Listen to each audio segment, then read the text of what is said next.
your Malamang alam mo na kung paano binabago ng teknolohiya ang ating buhay. Minsan ito ay kinakailangan upang pumunta sa trabaho o magsimula ng negosyo para kumita ng pera. Gayunpaman, isipin ang isang mundo kung saan maaari kang manood ng mga video at agad nakikita ng pera.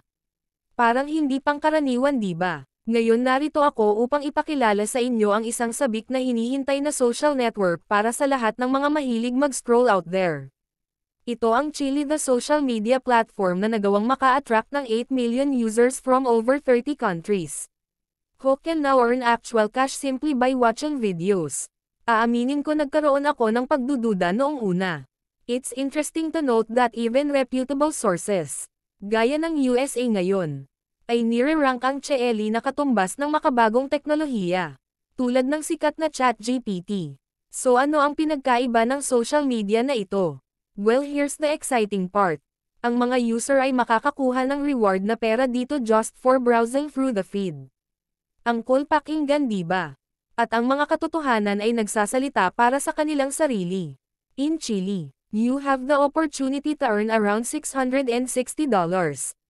Simply by enjoying various content. Active users can even earn a higher amount. Ito ang Chili Glasses, ang digital tool that transforms your time spent in the app into cash. The more cooler the glasses, the greater the rewards for watching a feed. Chili seamlessly combined social media and fintech. Ina-attract ang mga advertiser gamit ang malawak nitong user base sa mga conventional social networks na kilala sa kanilang mga engaged user. At may kakayahang makaakit ng mga advertiser, but Chili goes even further. As Chili CEO Roslan Giraffe said, tayo ang unang nagbahagi ng isang kita sa advertising sa users.